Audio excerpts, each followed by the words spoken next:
నీకు అర్థమవుతుందా? ఒక రాజ్యంలోకి ప్రవేశం అనేది జరగాలంటే దానికి ముందు మరొక జరగాలంట.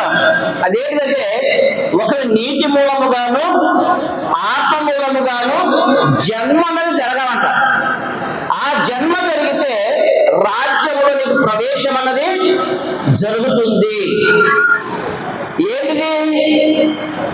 నీటి మూలముగా ఆత్మ మూలముగా జన్మించడం అంటే ఏంటిది? బాప్తిసం అనే కార్యక్రమము ద్వారా పాత మనిషిగా నువ్వు చచ్చిపోతావు. బాప్తిసం అనే కార్యక్రమం ద్వారా పాత మనిషిగా పాపము జీవితములో నువ్వు చచ్చిపోతావు.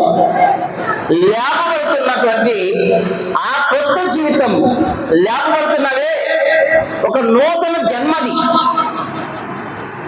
బాప్తిసం అంటే బాప్తిసం సమాధి చేయబడుట,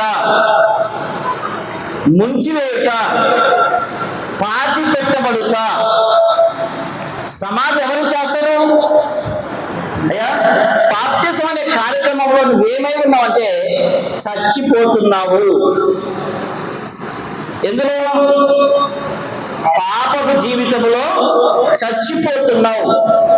లేపబడుతున్నావు అంటే ఒక కొత్త జన్మగా, ఒక నూతనమైన జీవితం కొరకు నువ్వు మరలా పుడుతున్నావు. ఆ బాప్తిసం అనే కార్యక్రమం ద్వారానే రాజ్యంలోనికి నివాసులుగా చేరే అవకాశం ఉంది పిల్లరా. ఆ కొత్త జన్మ ఎలా జరగాలంటాడు? నీటి మూలముగాను ఆత్మ మూలముగాను. నీటి మూలముగా ఆత్మ మూలముగా ఆ జన్మను జరిగితేనే ఆ క్రీస్తు యొక్క రాజ్యములో ప్రవేశం అన్నది జరుగుతుంది పిల్లరా. అందుకనే యేసుక్రీస్తు ఉన్నత ఆ స్థితిని గుర్తించక తెలియక యేసు అప్పగించారు. అందుకనే పిల్లరా, యేసుక్రీస్తు ఆ మాట అనగలిగాడు. ఎందుకు? ఏ మాట?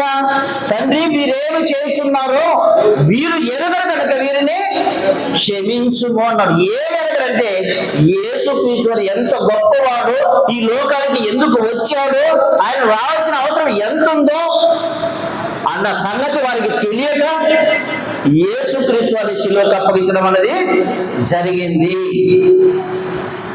కాబట్టి ప్రియ సహోదరి సహోదరుడా, జాగ్రత్తగా ఆలోచించండి. యేసుక్రీస్తు యొక్క మొదటి మాట, శిలువలో పలికిన మొదటి మాట, తండ్రి వీరేం చేస్తున్నారో వీరు ఎరుగరు గనుకనే వీరిని క్షమించమంటే తెలియనిది ఏంటిదంటే యేసుక్రీస్తు వారి యొక్క విలువ తెలియదు. యేసుక్రీస్తు వారి లోకానికి ఎంత అవసరమో తెలియదు.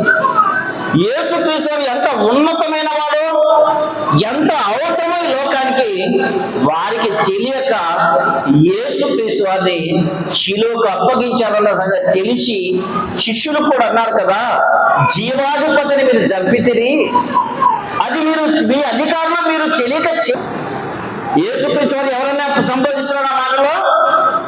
జీవాధిపతి. జీవాధిపతి అంటే జీవానికి అధిపతి.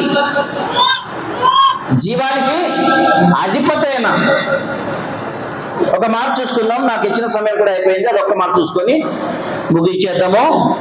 అదే 2వ అధ్యాయంలో కార్యములు 2వ అధ్యాయము 24వ వచనం చూద్దాం. 24వ వచనాన్ని పేతురు గారు మాట్లాడుతూ,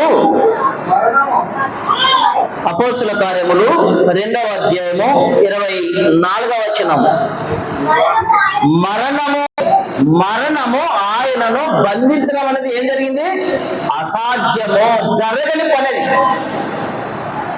యేసుక్రీస్తు వారిని సమాధిలో శవముగా ఉంచడం అనేది జరగని పని, సాధ్యము కాని పని.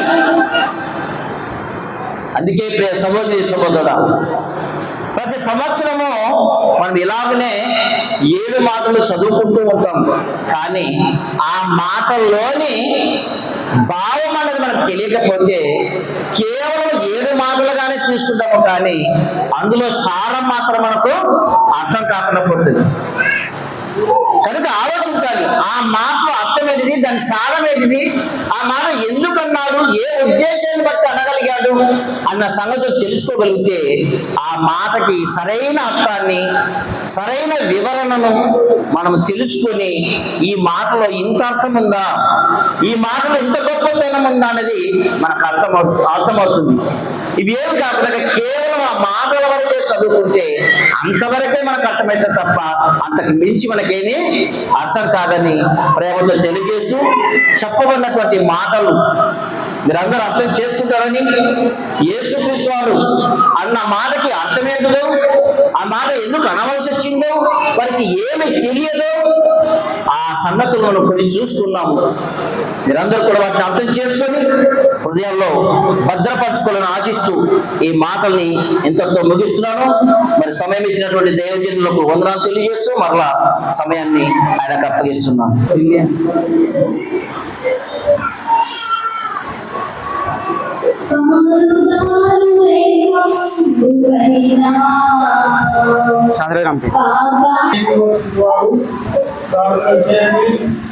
బాప్తిస్మకు సిద్ధపాటు కావాలని మనది. బాప్తిస్మము కూడా లేని వారు బాప్తిస్మం తీసుకొని ప్రభువును రక్షకుడానికి దేవుని సంతానం ప్రార్థించుకుందాం. ఎవరైనా ప్రార్థన చేయాలని కోరుకుంటున్నాం. మరి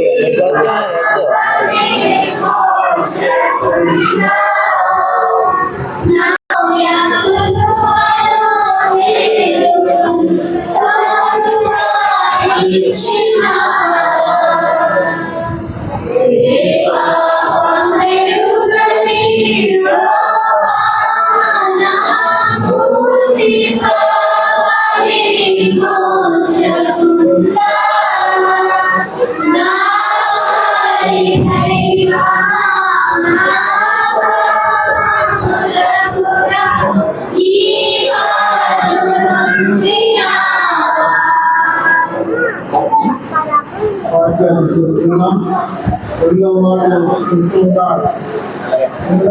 సమయం లేదు.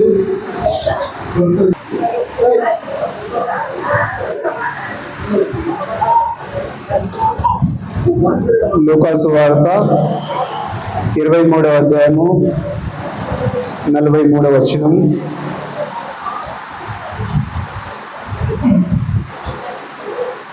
పేజ్ నెంబర్ 77, కొత్త నిబంధన, పేజ్ నెంబర్ 77. దయచేసి వానితో నేడు నీవు నాతో కూడా పరదైసు